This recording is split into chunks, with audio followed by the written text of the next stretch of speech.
Para acompanhar mais conteúdos como este, acesse o nosso site www.entrevistasdojo.com.br. Ele é sociólogo, trata do tema da religião, vai falar sobre papas. Eu vou conversar com Luiz Alberto Gomes de Souza.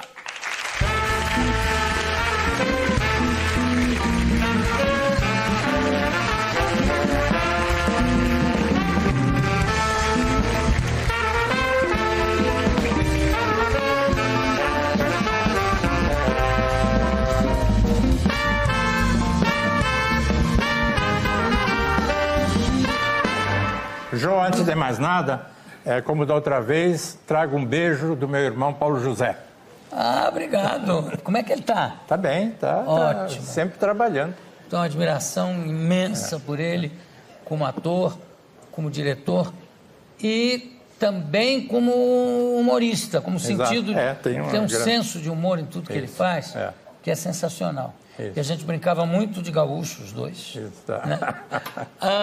Você é sociólogo, trata de temas exclusivamente sobre religião? Não, eu faço sociologia política e sociologia das religiões, em geral. Sim. Mas, atualmente, nos últimos tempos, eu estou acompanhando muito de perto o que está acontecendo na Igreja Católica Romana, que é a minha igreja, com a renúncia do Papa e a previsão do futuro Papa, né? Já há uma previsão. Também eu queria perguntar, você falou em política. Você trata também da política da igreja? Da política da religião? Como sempre, toda instituição, ela tem dentro dela uma estrutura de poder. E a estrutura de poder leva a uma posição política. Além do mais, a igreja é bastante importante no mundo. Por exemplo, João Paulo II foi responsável por muita coisa que aconteceu no leste europeu. Então, a igreja também faz política, não está só no mundo dos anjos. E o João Paulo II, aliás, tem um livro de uma americana que eu não me lembro agora, não vou lembrar o nome dela, falando exatamente sobre o João Paulo II, de como era um papa ambivalente, porque, ao mesmo tempo, em certos setores, ele era absolutamente conservador. No entanto, politicamente, ele foi importantíssimo no sentido de uma abertura no leste europeu. Certamente. E no sentido que era polonês, né? E no sentido da defesa dos pobres. Não é que, aliás, é curioso, porque depois Papa Bento foi, na época, contra a teologia da libertação. Bom, já João Paulo II já foi. E os textos que João Paulo II fez críticas à teologia da libertação foram escritos pelo Ratzinger, que era da doutrina da fé. Exatamente. De modo que o Ratzinger já vem junto com João Paulo II. Então nós temos dois pontificados, um grande, 27 anos, e um que acabou de repente, o segundo. Então, numa certa continuidade. Então, a grande pergunta é se não é momento de mudar. Como mudar essa igreja? Agora, quando a igreja muda, às vezes muda sem querer, como no caso, para mim, o Papa do meu time, o preferido, que é o João 23. Também o meu, é claro, né? É claro. E foi uma mudança realmente divina, circunstancial, porque escolhem ele para ser um Papa de transição. Por 1 ano, 2 no máximo. E ele é responsável por uma mudança extraordinária. Exato. Eu não sei se é ele, mas tinha um Papa, deve ter sido ele, que chamava o Dom Helder de meu bispo vermelho. Mio vescovo rosso. E chamava também il mio cardinaletto, também. E nunca Dom Helder chegou a cardeal, por problemas lá da Cúria Romana. Porque eu acho que o grande problema que esse Papa que sai encontra é uma Cúria Romana muito fechada, muito burocrática, uma luta pelo poder. Eu estou convencido que o Papa renunciou, não porque está doente, não porque está fraco, mas quando ele leu em dezembro, um dossiê que ele pediu para 3 cardeais, são 300 páginas, em 2 volumes, sobre problemas de sexualidade dentro da igreja, problemas de corrupção dentro da igreja e a luta pelo poder. E de chantagem. E de chantagem interna. Então, ele não se sentiu forte. Já antes, eu estou convencido que João Paulo I, que durou 33 dias, morreu de susto, eu diria, quando viu toda a problemática que ele tinha que enfrentar, e era um homem fraco. E junto com o susto também tem aquele chazinho que deram para ele. Né? Eu aí não acredito tanto nisso. Você acha que não? Não. Eu acho que foi o coração dele que falhou. Exatamente porque é uma igreja... Aquele chimarrão ajudou. Dizem, mas eu não há provas, né? Mas em todo caso, o importante agora, Jô, é daqui para frente. O que vai acontecer? Quer dizer, o novo Papa vai ter que abrir esse dossiê de 300 páginas e vai ter que tomar providências. Então, ele tem que mudar. Você sabe que eu mudei totalmente a opinião que eu tinha do Ratzinger, por achar ele absolutamente conservador, quase que reacionário, até dentro da igreja. Eu passei a achar um homem de uma integridade, de uma coragem sensacional, porque ele chega e diz assim, não, eu não tenho força para entrar nesse negócio, eu vou renunciar. E a prova que não é fácil renunciar é que fica todo mundo apurrinhando ele porque ele renunciou. Mas não pode renunciar, mas eu renuncio. Eu já renunciei, pronto. Mas não pode. Então, foi um ato pessoal. Total. E sem volta. Sem volta. Achei isso de uma coragem. Agora, isso cria um problema, uma coisa muito interessante para a igreja, Jô. Porque o Papa, quando era eleito, todo mundo olhava para a pessoa do Papa, sacralidade. E ele tinha, né, na sua pessoa esses poderes de Papa. Tem um ministro brasileiro que uma vez disse, eu não sou ministro, eu estou ministro. Estou ministro. De certa maneira, este Papa introduziu essa ideia. Foi o Eduardo Portela. O Eduardo Portela. Que foi genial. Disse essa frase genial. E agora você pode dizer isso, o Papa está Papa. No momento que ele renuncia, a pessoa dele não é importante é a função que ele tem como Papa. E mais importante, o Papa é o Bispo de Roma. A gente não pode esquecer isso. Quer dizer, no próximo conclave vão eleger o Bispo de Roma. E é um Bispo de Roma que vai ter essa função de ser o primeiro entre os outros bispos. Uma coisa que eu achava maravilhosa, eu digo, puxa, quando eu crescer eu acho que eu quero ser Papa. Falava brincando que é o seguinte, é a infalibilidade do Papa. O que ele fala hoje em dia é meio diferente. Mas o que o Papa falava era dogma e pronto, e está acabado. Não, mas... Se ele resolvesse um Papa, que pode um Papa enlouquecer, né? De repente, se naquela época um Papa ficasse maluco e dissesse, homem tem que usar saia, todo católico ia ter que sair de escocês. Não, mas você sabe, a infalibilidade não é tão simples assim. Para ser infalível, o Papa tem que falar solenemente, o que se chama ex cátedra, e nos últimos 200 anos, a infalibilidade foi usada só 3 vezes. No dogma da Imaculada Conceição, no próprio dogma da infalibilidade, no Vaticano I, e da Assunção de Nossa Senhora. Quer dizer, o Papa não é infalível todo o tempo. Não. Ele é infalível em certos momentos solenes. Mas o meu Papa, eu ia mudar isso, eu ia ser totalmente infalível. Todo mundo vai casar... Mas não pode. Eu sou infalível? O que você está falando? Mas eu acho que... Infelizmente, não é assim. Não é assim. A ideia de infalibilidade, ela está mal entendida pela população. Agora, o grande problema que eu vejo hoje, João, na igreja, é que há uma série de temas congelados. E este futuro Papa tem que descongelar. O que isso quer dizer? Eles estão no freezer. E eu dou um exemplo, que eu acho que é um dos primeiros que vai surgir, é o problema do celibato obrigatório. Todo esse tema da sexualidade, tudo isso está muito ligado a essa obrigação da igreja ter sacerdotes célibes. Eu posso fazer uma pergunta? Não é discordando de você, mas é querendo esclarecer melhor isso. Eu acho que o celibato não é obrigatório. O celibato é uma opção de quem quer ser padre. Não é que, de repente, ele é padre e aí passaram um decreto dizendo, agora padre não pode mais casar. É isso que eu acho estranho. O padre, quando vai ser... não é só para ser padre, é o sacerdócio.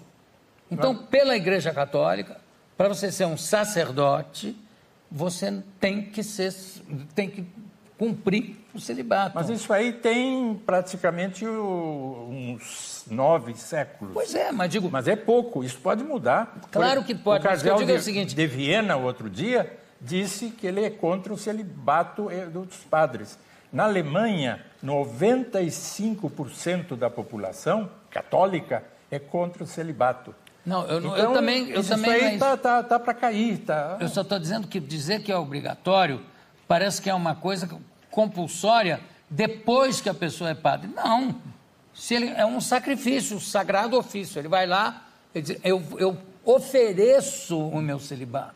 Né? Mas eu acho que ele teria que oferecer o seu sacerdócio. Mas na regra, no dogma está lá. Não, mas não é dogma. É uma disciplina. Não, de jeito nenhum. É uma disciplina da Igreja nos últimos séculos.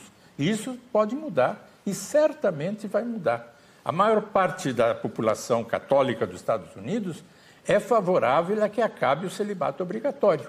E a boca pequena, um grupo grande de bispos, padres e principalmente leigos, acham que não tem mais sentido. Você pode ser sacerdote, o importante é isso, ser um bom sacerdote, mas não necessariamente ser um sacerdote célibe. Ele pode ter família, como em outras igrejas cristãs, em que tem padres, sacerdotes ou pastores casados.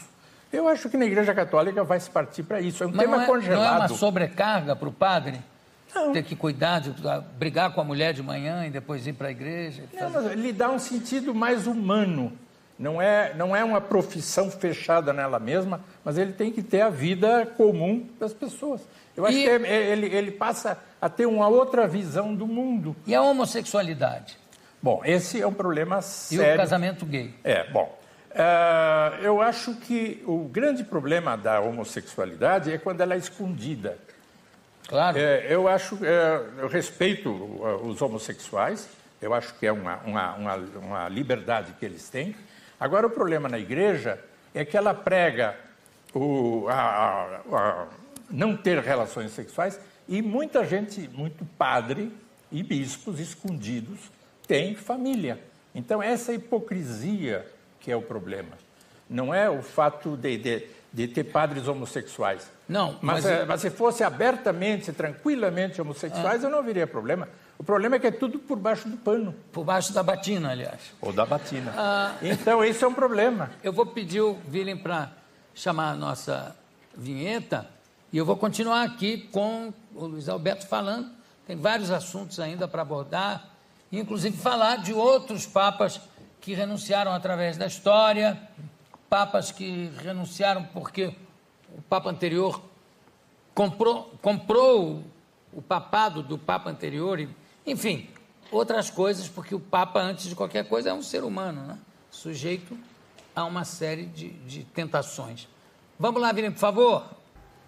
Tenho aqui ao meu lado Luiz Alberto Gomes de Souza. Estamos falando de papas e pretendentes a papa. Antes disso, de entrar no papa atual, no momento estamos sem papa, gente. Atenção, hein? Antigamente, qualquer pessoa podia ser papa. Não era necessariamente nem padre, nem cardeal. Mas pelo menos hoje, em tese. Até hoje. Até hoje basta ser batizado. Basta ser batizado. Agora, uma vez que ele é eleito papa, ele recebe o sacerdócio, o episcopado. Porque o papa tem que ser bispo. Claro. Mas pode ser leigo. Já teve 2 casos, João XII e o Leão VIII eram leigos. Mas isso há quantos anos? Isso lá no século IX, uma coisa muito antiga. Nos últimos anos, não. Nos últimos anos, mas é possível, né? Não é totalmente absurdo. Agora, ele deve ser sagrado bispo de Roma. E primeiro tem que ser batizado, né? Lógico, qualquer batizado pode ser papa. Sim, batizado na Igreja Católica Romana. Agora, João, por falar em renúncia, esta não é a primeira. Já houve 4 ou 5. Aí discutem um pouco, mas tem uma que é muito interessante, é a de Celestino V. Celestino V era um eremita com 80 anos, mas na hora de eleger Papa, passaram-se 2 anos e ninguém se punha de acordo. Então foram buscar aquele velhinho e trouxeram para Roma em julho de 1296. Ele chegou em julho e em dezembro ele renunciou, não aguentou. Ele ficou 5 meses. Alguns dizem que foi, digamos, ele que não aguentou. Outros dizem que foi a pressão de um cardeal muito poderoso que o obrigou a renunciar e depois foi eleito Papa com o nome de Bonifácio VIII, que é um dos papas mais duros da história da Igreja. Tem uma história de um Papa que foi obrigado a renunciar porque havia uma devassidão no Vaticano, que havia grandes orgias, bacanais, etc. Não me lembro qual é o nome do Papa, mas como já teve até um Borgia, e teve o Papa Júlio, que também era um guerreiro antes de Júlio II coisa. Andava a cavalo e dirigia de armadura, exércitos. Né?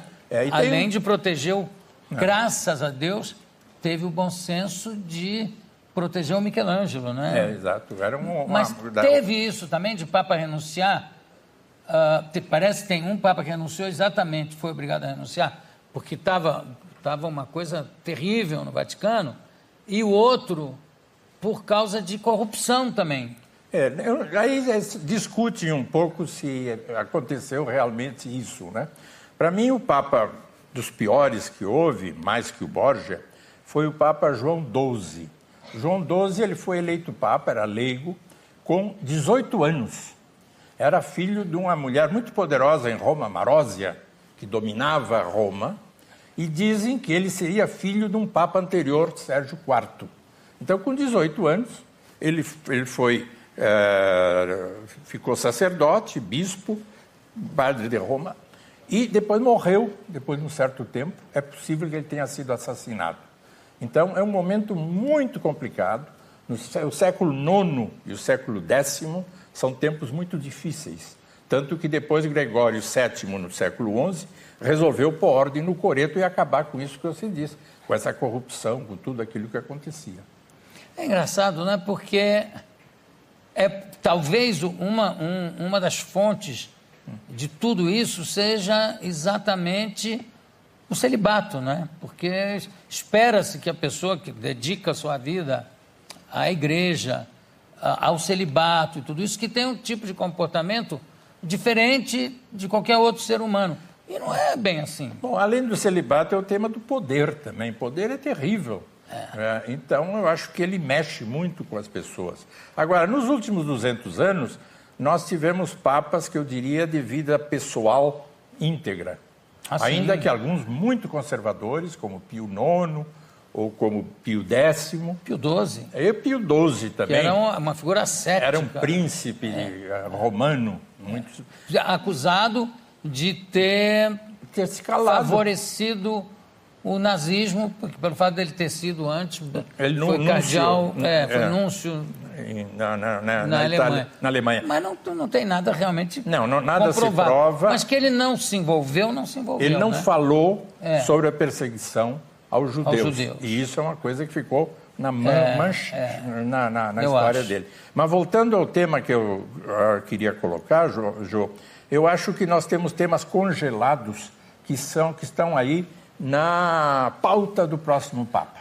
Por exemplo? Então, o outro o celibato, já falei. O uso dos contraceptivos, da camisinha. É uma maluquice isso aí ser proibido, quando na prática os cristãos tranquilamente usam a camisinha. E vários padres recomendam nas suas paróquias, lógico, dizendo, olha, o Papa, não sei o que, mas por favor, use a camisinha. Mais do que isso, na África, um número grande de padres e freiras, porque na África a AIDS é endêmica, distribuem camisinhas.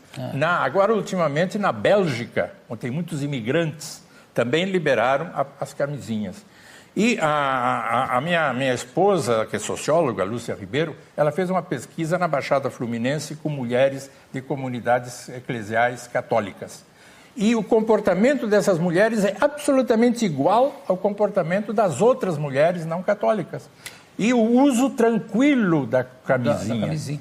Tem outra coisa que eu acho que é um tema congelado também, que é o fato da pessoa se separar, casar de novo, e aí não pode mais receber a comunhão, a não ser que ele não case ou não se una a mais ninguém para o resto da vida.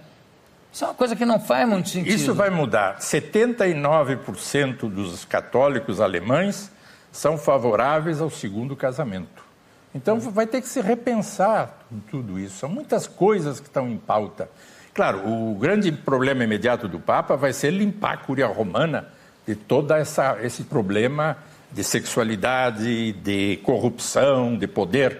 Mas depois ele tem que acabar com o mensalão do Vaticano. Isso, mas depois tem que abrir, Jô, tem que abrir para esses novos temas. Um que vai ser muito difícil, mas que vai entrar, vai demorar um pouquinho, é o sacerdócio das mulheres. Isso também. Aí cria uma enorme dificuldade ainda. Talvez nesse pontificado não entre. Mas vai entrar. Grande parte dos católicos americanos quer o sacerdócio das mulheres, e 75% dos católicos alemães são favoráveis à ordenação de mulheres. Então, é como que a opinião pública na igreja, as bases da igreja, vão trazendo esses temas à tona. De repente, a mulher podendo ser padre ou madre, no mesmo sacerdote, digamos, a mulher e o homem também, padre, os dois se casam e os filhos todos são coroinhas. Aí vai ficar uma família absolutamente integrada. Está ótimo, está dentro da paróquia. A igreja sempre teve muito medo de Papa mulher, porque tem aquela lenda da papisa Joana. Que nunca houve. Não existiu, de jeito nenhum. E também a lenda que tinha uma cadeira furada para se olhar embaixo para ver se era, homem ou mulher. A lenda era o seguinte: quando o Papa era entronizado, isso é lenda, não é verdade, o cardeal mais novo se ajoelhava diante do Papa, apalpava o Papa...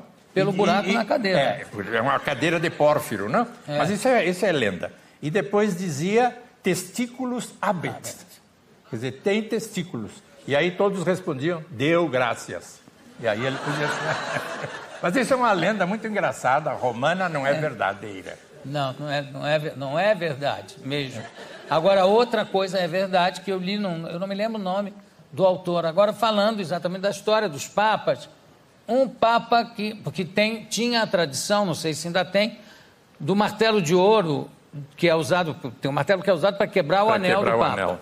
E tinha um martelo de ouro para bater solenemente na testa do Papa, para dizer, sei lá, Giovanni Concenzo, sei morto, pá. Sei morto, pá, 3 vezes, era uma coisa solene, no cadáver do Papa. No cadáver do Papa. O cardeal Camerlengo, que é o que fica encarregado da sede vacante, fazia esse gesto. Mas parece que teve um Papa morto, que eu não me lembro o nome, mas tem no livro, não me lembro, mas que sofria de catalepsia. Então, pensaram que ele tinha morrido, quando foram bater com o martelo, ele... acordou. E todo mundo, o Papa é vivo, maravilha e tal. Isso não me consta, eu acho que é lenda. Mas tem num livro dando o nome do...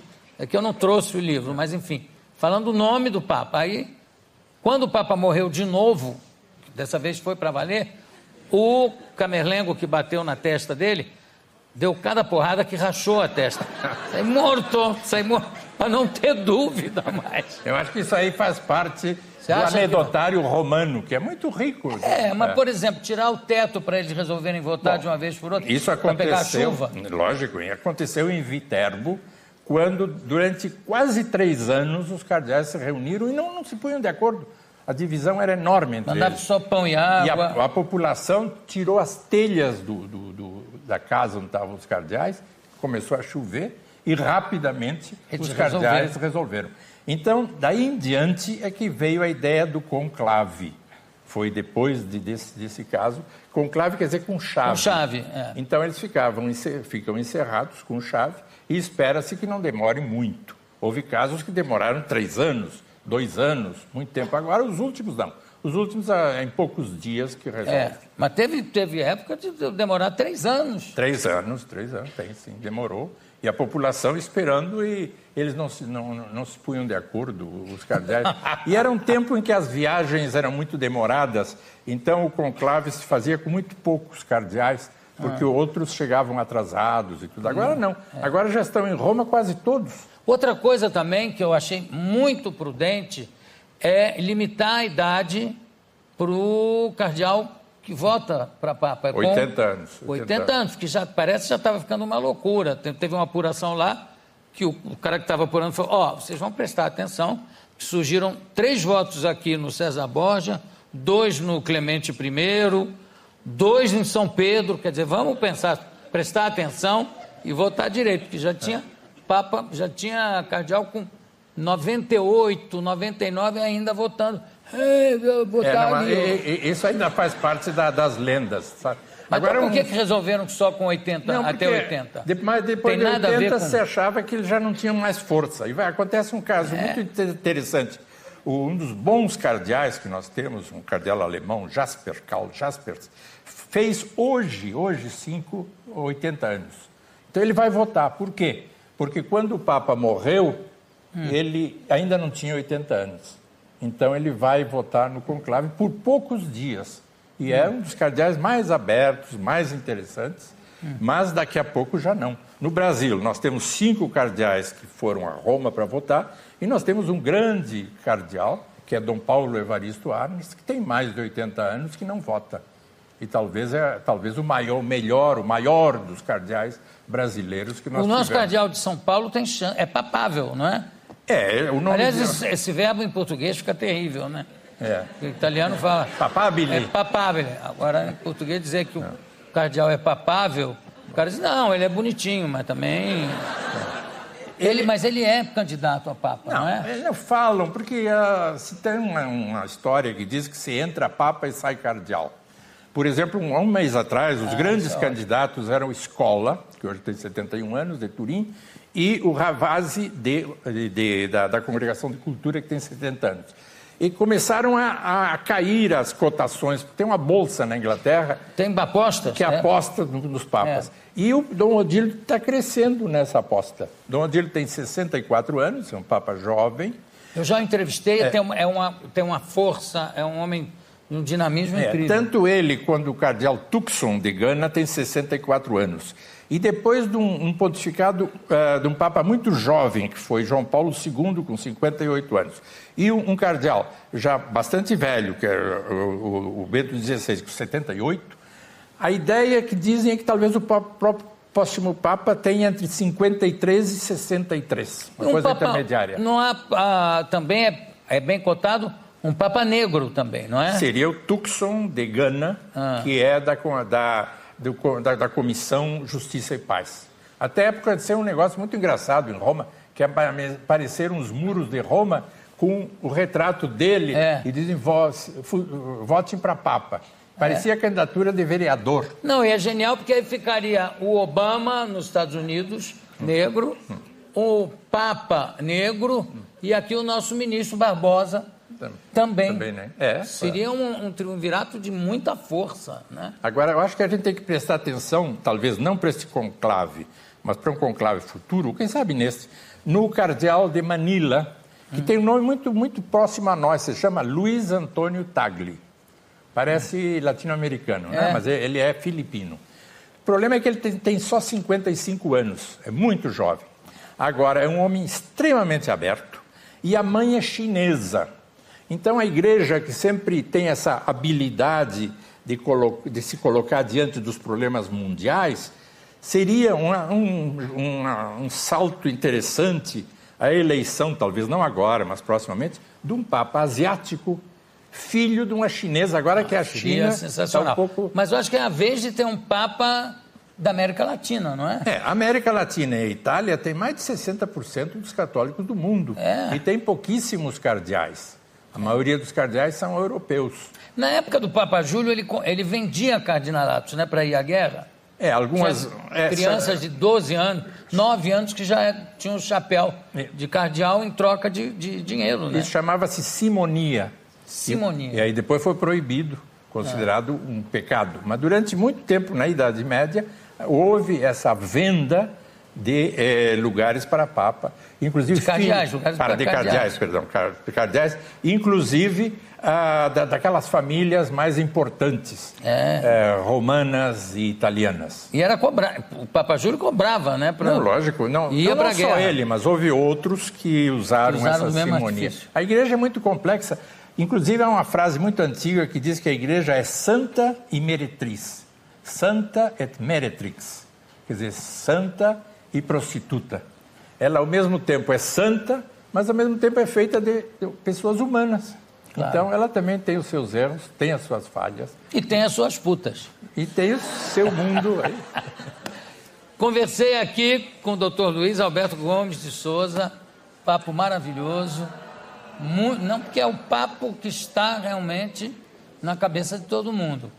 Muito obrigado pela sua presença. Obrigado, João. É sempre um prazer. Grande alegria estar com você. Também, tchau. querido. Tchau. Daqui a pouco a gente volta.